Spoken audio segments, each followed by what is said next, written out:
So I was a hotel concierge for 13 years in Las Vegas, Nevada, and I worked at 10 different major mega resorts on the Strip, and that really shaped me. So let me explain. We had a very strict dress code at the hotel that I worked with. This was a while ago, and it consisted of a uniform that was provided, as well as a requirement for our hair. Our hair had to be pulled back if it was long. Our ponytail had to be wrapped so that it didn't look like a rubber band. It had to be wrapped with our hair. We also had requirement for our nails. Our nails had to be no longer than a certain length. I don't remember the details, but it was never an issue for me because I naturally had short nails. And only certain colors were allowed, like natural colors like pink or red, or of course like the French tip back when that was popular. Is it still popular? I'm not sure. I don't get my nails done. But nail requirement. We also had a limitation on the number of rings we were allowed to wear, jewelry, earrings. There were limitations on that as well. Definitely no jewelry on our face. There was no visible tattoos allowed. So if you had tattoos, you had to cover it up with a bandage or some sort of, like, I guess, makeup. I'm not really sure. And then we had a requirement for our heels. We had to wear a minimum of a 2-inch heel, and our shoe had to be black pumps, either in a patent leather or a regular leather, and we couldn't have any sort of like buckles or embellishments on our heels. And because we were in skirts, we were required to wear a nude color or skin color pantyhose or nylons. So that was our like appearance standards. We had a really high and strict appearance standard. I really didn't fuss about it. I know if you were to speak to any of my colleagues, they would say otherwise.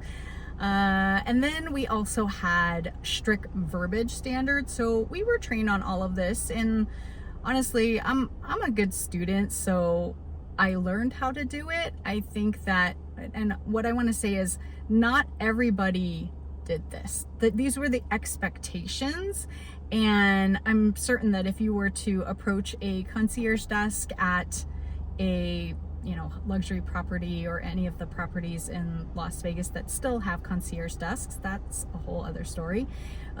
You might find that, as with any profession, you'll have your individuals who excel at it, and then individuals who perhaps are just kind of getting by.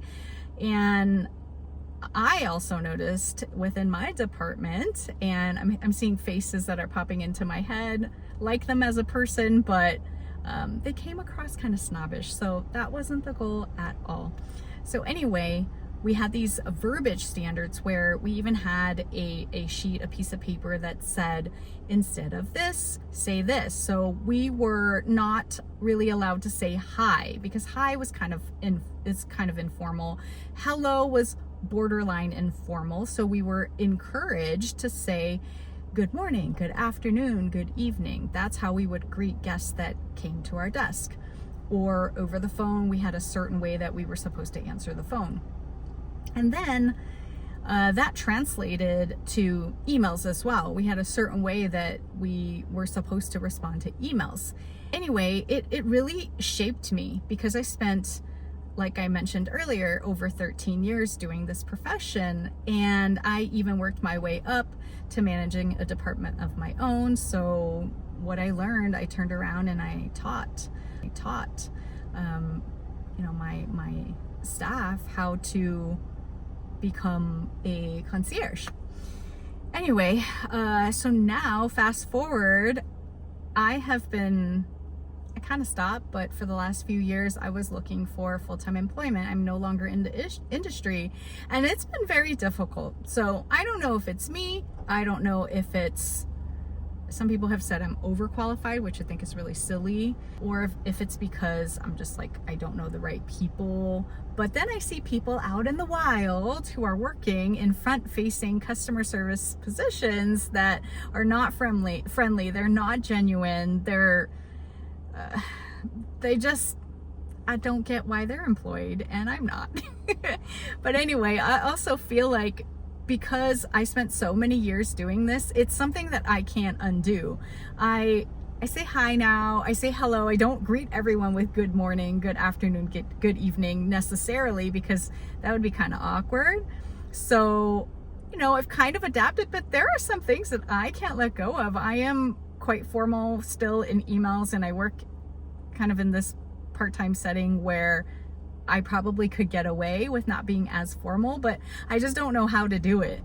And I guess formal in my sense is I'm professional in these emails, and you know, in person I might be a little bit more casual just because, you know, facial expressions, they can see me, so it's okay. But anyway, it's kind of like this experience of being a concierge, and the strict and high level expectation has kind of created the situation where I'm expecting everyone to act like this. And sometimes when I don't get that type of treatment from maybe like a supervisor, a manager that I'm reporting to, it comes across as like that they're not as warm, and they're not as friendly, they're not as genuine, or they're not as like willing to assist. Because as a concierge, it was like that was our thing.